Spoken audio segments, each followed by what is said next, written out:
जय सिया खेड़ापति हनुमान जी के पावन मंदिर के सम्मुख मारुति नंदन आश्रम के प्रांगण में रात्रिकालीन बेला में पधरौनी का कार्यक्रम रखा गया है। समस्त ग्रामवासियों को हम धन्यवाद देते हैं, शुभकामना करते हैं। माताओं बहनों को शुभाशीर्वाद प्रदान करते हैं, क्योंकि सबकी आस लगी थी गुरु जी कब आएंगे। धुआंखेड़ी में गुरु जी गए, वहां गुरु जी भी धुआं झाड़ पीपलिया में जो भी ज्ञान बचा है यही झाड़ दे।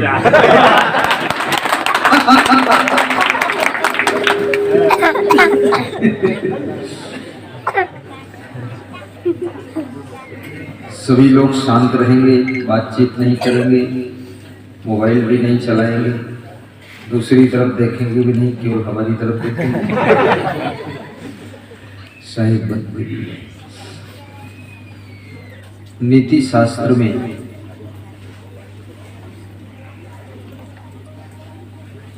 किसी विचारक ने एक प्रश्न पूछा है कि कामधेनु गाय कौन सी,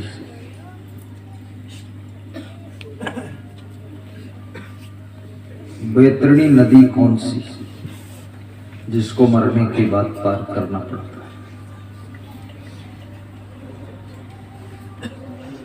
यमराज कौन है जो आपको मारकर ले जाता है, और इंद्र का नंदन वन कहाँ है। कहते हैं इंद्र के नंदन वन में जो पहुंच जाता है उसको सुख ही सुख मिलता है, दुख नहीं मिलता। वो कौन सा है इंद्र का नंदन वन, कहां पर, कैसे मिलेगा, वहां कैसे पहुंचेंगे, इसका क्या उपाय है, ये प्रश्न। वो कौन सी है कामधेनु गाय जिसको जब चाहो तब दुहो, रात में धो लो, सुबह धो लो, आधी रात को धो लो, कभी मना नहीं करती है, जितना चाहो उतना धो लो, और बाल्टी भरो, बाल्टा भरो, टैंकर भरो। कौन सी है कामधेनु गाय। सूचना प्रसारित की जा चुकी है, मोबाइल साइलेंट करना, कोई सूचना सुनते नहीं ताकि किसी का मन उधर बटे नहीं। कौन है यमराज, कहाँ रहता है, उसका रूप क्या है, कैसी है बैतरणी नदी जिसको मरने के बाद इस जीव को पार करना पड़ता है। सब लोग हंस के सुनेंगे, जहां जरूरत पड़े ताली बजाएंगे, जहां जरूरत पड़े तो हंस भी देंगे, और जहां जरूरत पड़े तो सो जाएंगे।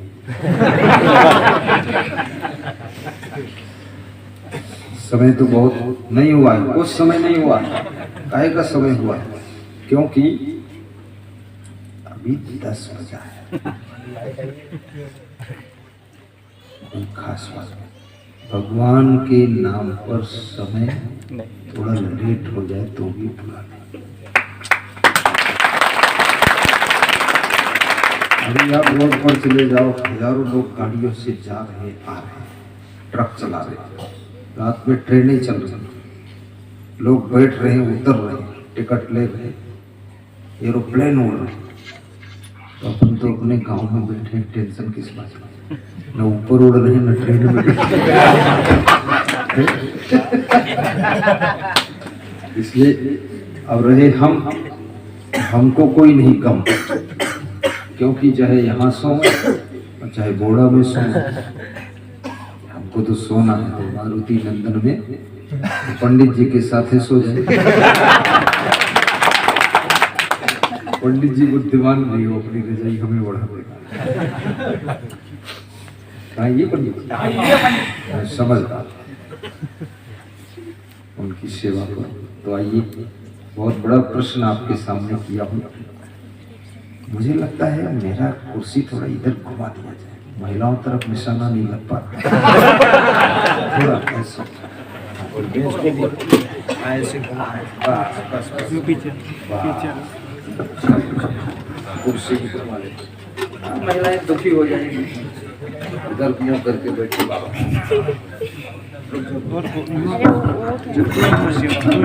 देखिए, चाणक्य बहुत बुद्धिमान व्यक्ति, और वह क्या कह रहे हैं?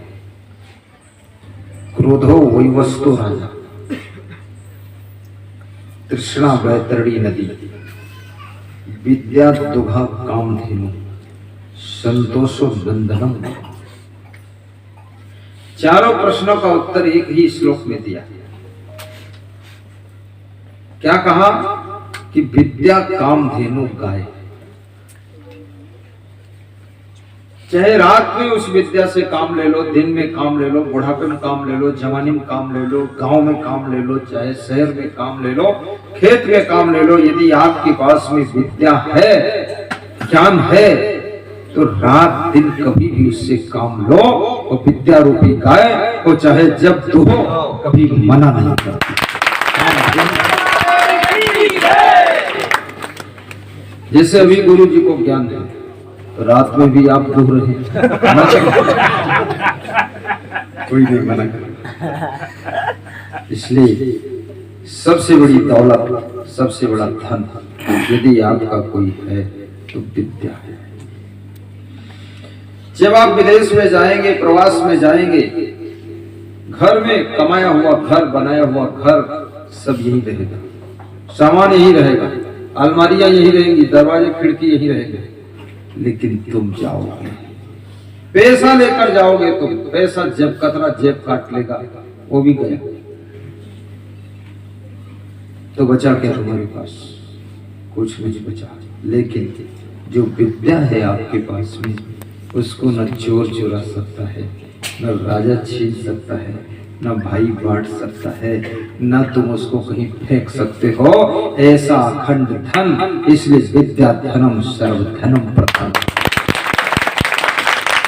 तो बेटियों, जब तुम्हारी शादी होगी, ससुराल जाओगे, इस घर में चाहे जितने तुमने दीवार में डिजाइन बनाया हो, फूल बनाया हो, खूब रंग रोगन लगाया हो, सब इधर छूटेगा। लेकिन ससुराल में जो बेड और सोफा सेट और टीवी सेट और फ्रिज लेकर जाओगी, वो भी 10-15 साल में टूटेगा, फूटेगा, सब खत्म। परंतु जो तुम्हारे पास में विद्या होगी, वो चाहे ससुराल रहो, चाहे मायके रहो, चाहे शहर में रहो, चाहे गांव में रहो, लेकिन वो विद्या, वो कला, वो निपुणता तुम्हारे पास रहेगी, और उसी की बदौलत तुमको सुख मिलेगा। लेकिन सवाल ये है कि बच्चों का मन पढ़ने में लगता नहीं, तो फिर लगता कहाँ? मोबाइल में लगता है। और कहाँ लगता है? फैशन में लगता है, बाल सजाने संवारने में, बाल और गाल में 6-6 घंटे लगता है।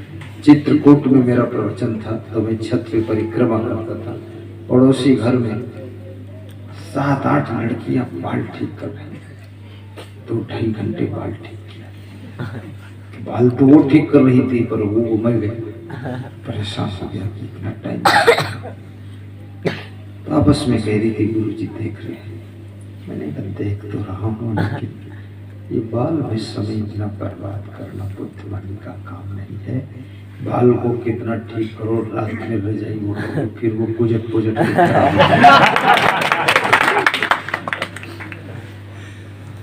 इसलिए याद रखना, अपनी जिंदगी को ठीक करो, जिंदगी को सजाओ, विद्या से, गुणों से, कलाओं से, सदाचार से अपने जीवन को सजाओ।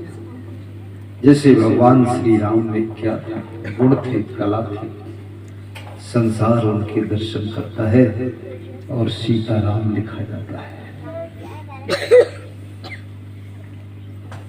विद्या दुघा कामधेनु विद्या मित्रम प्रवासे स्वार्या मित्रम गृहेश्च व्यादितस्य सुधम मित्रम धर्मो मित्रम मृतस्य च। प्रवास काल में विदेश में अगर तुम्हारा सच्चा दोस्त कोई है तो विद्या है। गांव के दोस्त गांव में छूट जाए और वहां जब अकेले पड़ जाओगे तो विद्या साथ। और घर में अगर तुम्हारा कोई दोस्त है तो तुम्हारी पत्नी है भार्या, वो साथ देती है। लेकिन शादी होने के बाद माँ बाप कहते हैं अरे जब से शादी हुई तब से अपनी पत्नी का हो गया। और पत्नी कहती है शादी हुए 20 साल हो गए अभी ये पूरा मेरा हो ही नहीं गया था उसका ऐसा खिंची में फंस गया पति देवता। इसी पति देव जितने होते ना ऐसा खिंची में बहुत कमजोर हो जाते ना माँ संतुष्ट है ना पिता संतुष्ट है ना वाइफ संतुष्ट है। अब क्या करे, एक बेचारा जीव है बहु बंधन से बांधिया एक बेचारा जीव अब की बल छूटे आपने कीरे छोड़ा बल्कि। तो विद्यार्थी को मोबाइल में बहुत आकर्षित नहीं होना चाहिए और विद्यार्थी को याद रखना फैशन से भी बचना चाहिए और विद्यार्थी को थोड़ा प्रवचन सुनना चाहिए, उससे मन निर्मल हो जाएगा। और फिर अगली बार जब आऊंगा मैं तो इसमें से बहुत से मास्टर डॉक्टर बैरिस्टर कलेक्टर बनकर मिलेंगे तो मैं भी कहूंगा कि कलेक्टर साहब नमस्कार, ऐसे बनना है। फिर है क्रोधो वयस्तु राजा। यमराज का रूप कौन है? क्रोध। जब मनुष्य को क्रोध आता है मारता है काटता है सब करता है। इसलिए यमराज का दर्शन करना है तो क्रोध का दर्शन करो। और याद रखना क्रोध आपके भविष्य और भाग्य को बिगाड़ देता है। क्रोध का ऐसा रूप है आंधी तूफान जब आता है उस समय तो पता नहीं चलता है, लेकिन जब वो चला जाता है तब पता चलता है कितना नुकसान हो चुका है। ये क्रोध ये भी एक तूफान की तरह है, आंधी की तरह है। गुस्सा ये जब आता है, गुस्सा जब आती है तब तो पता नहीं चलता है, लेकिन जब गुस्सा ठंडी हो जाती है तब ठंडे दिमाग से सोचते हो कि भारी नुकसान हो चुका है। रिश्ते भी चकनाचूर हो गए, संबंध भी चकनाचूर हो गए, सब काम बिगड़ गए, बाधाएं बढ़ गई। इसलिए सहनशील बनो, गम खाना भी सीखो। अगर माँ बाप की गम खा लोगे तो छोटे नहीं हो जाओगे, सास ससुर की गम खा लोगे तो छोटे नहीं हो जाओगे, और अपने बेटे बहू की थोड़ी गम खा लोगे तो छोटे नहीं हो जाओगे। वहीं से बड़प्पन का जन्म हो जाएगा।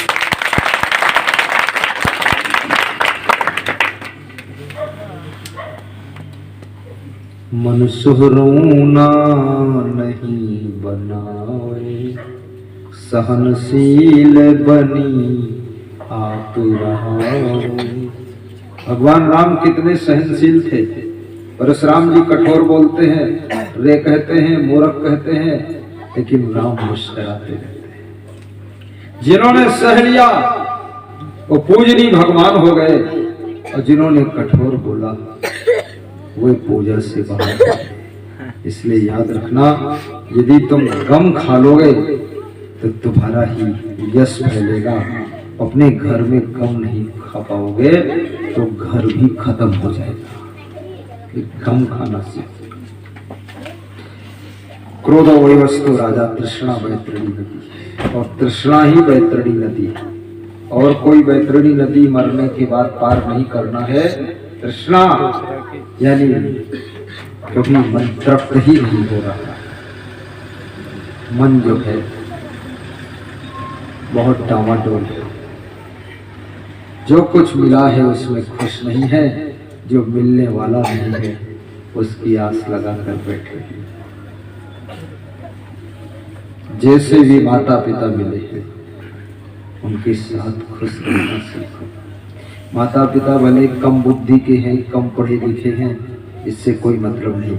मिट्टी तो मिट्टी है, लेकिन मिट्टी में जो गुलाब का फूल खिला है उसमें तो खुशबू आ रही है।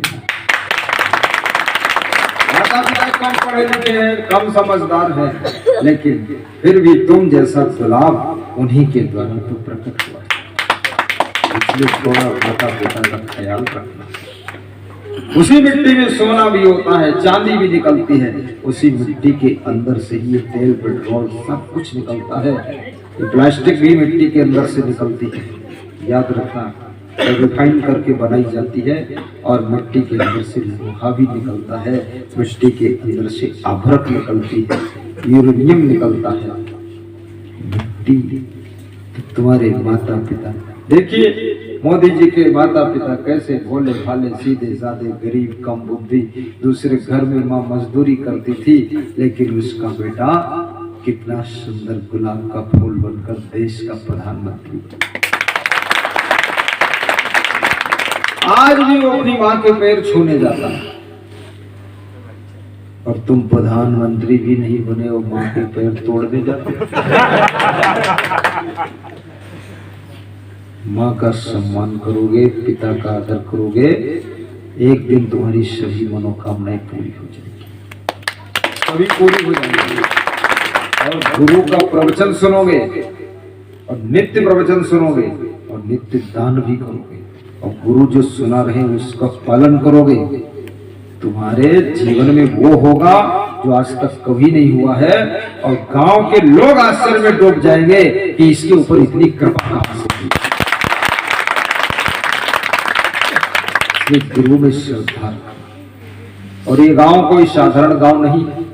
अरे जहां पर हनुमान जी विराजमान हैं, इतने मंदिर हैं, और भी मंदिर होंगे गांव में से, जिस तरफ जाओ उधर मंदिर ही मंदिर। और फिर उस मंदिर के अंदर में हम, मंदिर के बाहर में माताएं बहनें भी सोच रही होंगी ये पुरुष लोग सब टीन शेड में बैठे, हम पर वो कोई बात नहीं है, थोड़ा सह लेना। एक दिन वो आने वाला है कि आप भी बहुत बड़े मंडप में बैठेंगी, ये सब मंडप में बैठेंगे, और मैं इसी गांव में 2 दिन रहूंगा, 2 दिन रहूंगा। और जल्दी ये समय आने वाला है, क्योंकि आपको देख करके मेरा मन पिघल गया और बदल गया। ऐसा हो रहा है जहाँ इतना प्रेम है वहां हमें 2-3 दिन का समय देना चाहिए। बस क्या है, रोटी सब्जी दाल खाऊंगा, 3-3 घंटे प्रवचन सुनाऊंगा। सादा भोजन, सादा जीवन। कोई दूध पीने से बुद्धि थोड़ी बढ़ती है। लोग सोचते हैं घी को पियो तो बुद्धि बढ़ती है, उससे बुद्धि नहीं बढ़ती है। बुद्धि होती है तो होती है, नहीं होती तो नहीं होती, ये जन्मजात होती है। फालतू घी पी के मत बैठ जाना।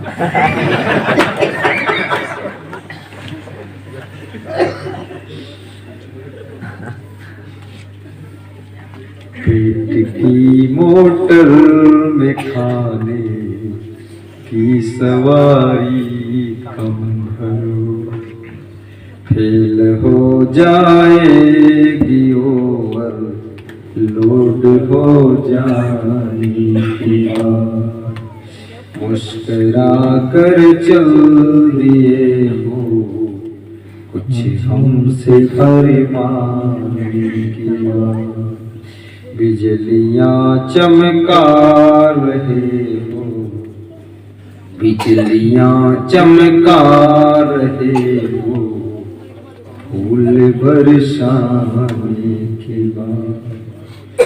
फूल से पूछो कि तुम पे आई है कैसे बहार, कब तक कांटों के सोया डाल पर आने के बाद, कुछ न बिगड़ेगा तेरा प्रभु शरण आने के बाद, हर खुशी मिल जाएगी चरणों में झुक जाने की बात। जो मिला है उसका आनंद लीजिए, जो जरूरत है उसको पाने का प्रयास कीजिए, जो प्रयास से भी नहीं मिल रहा है उसको त्याग कीजिए, जो मिलकर खो गया है उसको भूल जाइए, और जो पास में है उसमें संतोष करके सुख पाइए।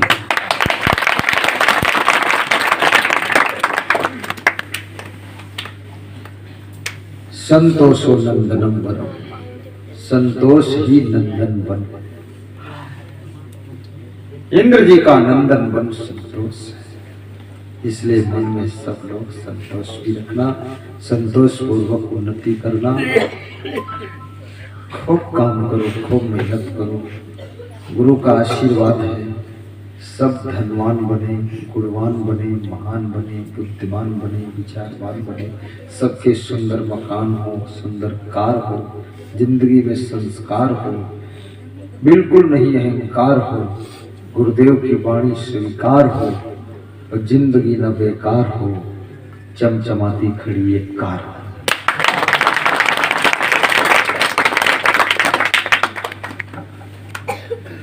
आज आपके गांव में मुझे बहुत अच्छा लगा। मैं इस उम्मीद से आया था कि रात हो गई, इतनी सब सो गए होंगे, वही मिलेंगे पूरी। कहाँ है पूरी?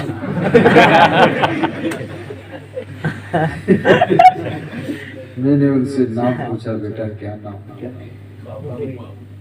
बाबूलाल पुरी। केवल बाबू पुरी।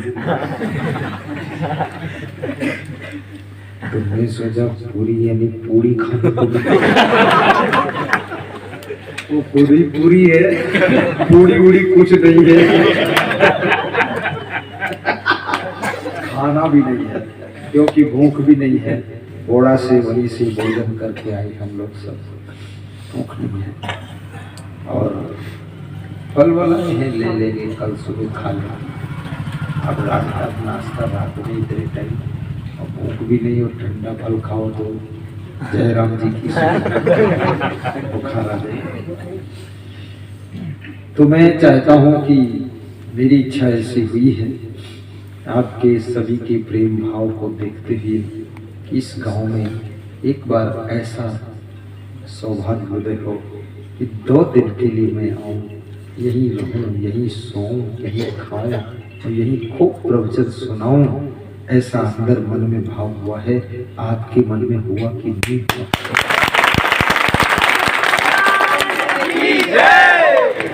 हुआ है? क्या हुआ? कभी ना आए? बोलो माता बहन, आना चाहिए? चाहिए मतलब आओ चाहे ना आइए, ऐसा कहो बस। ये बात तुम बोलिए जाइए। सब पुरुषों का मन है, क्योंकि प्रबंध तो आपको करना होगा।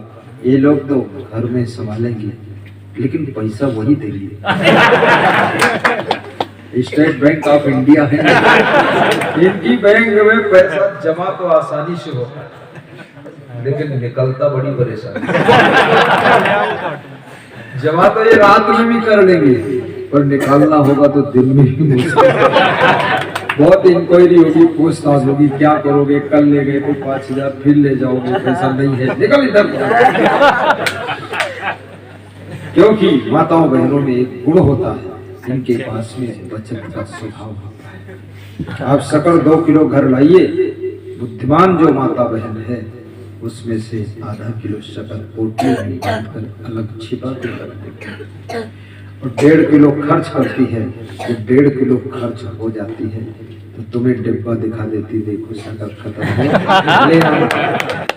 तो तुम भी बहुत चतुर हो, तुम 1-2 दिन लाते नहीं। तो जो आधा किलो छिपा के रखा उसमें से काम चलाती है, मेहमान का सम्मान करती है, और तुम्हारे मान सम्मान को कम नहीं होने देती। उसी का नाम महिला है, उसी का नाम नारी है। मैं माताओं बहनों को बहुत बहुत धन्यवाद देता हूँ, बच्चों को भी आशीर्वाद देता हूँ। छोटे छोटे बच्चे भी सब टुकुर टुकुर जुगुर जुगुर देख रहे हैं, नींद नहीं आ रही उनको भी। और मंदिर के पुजारी साहब को बहुत आशीर्वाद, हमारे श्री बाबूपुरी साहब जिन्होंने बहुत हिम्मत करके बुलाया, हिम्मत तुम्हारे ऊपर हिम्मत जुटाया कि हम मैं अपने गांव ले जाऊंगा, गुरु जी का सब लोग दर्शन करेंगे, पास में बैठ लेंगे, गुरु जी आशीर्वाद देंगे। उनको भरोसा था मेरे गांव के लोग गुरु जी को प्रेम करेंगे, इस हिम्मत पर वो मुझे लेकर आए और वो सफल हुए। गुरु जी के प्रेम में नींद कैसे आई, बहुत सही बात है। अब जब मुझे आना होगा ना 2-3 दिन के लिए, पूरे गांव की नींद उड़ा दूंगा और ऐसी मस्ती, ऐसी भक्ति, ऐसी उन्नति देकर जाऊंगा, मेरे जाने के बाद फिर सुख की नींद आएगी।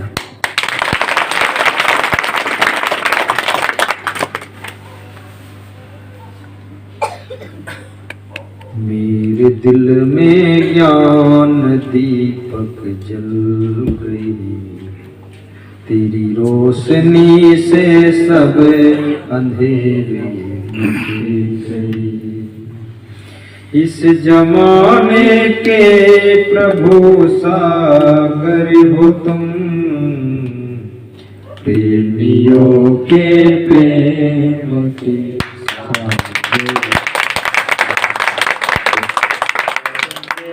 जमाने के प्रभु सागर हो तुम, प्रेमियों के प्रेम के सागर हो तुम।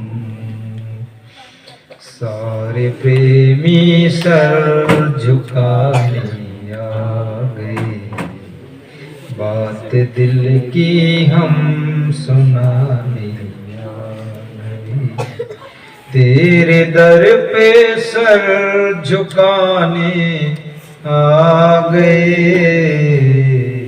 मेरे दिल में ज्ञान दीपक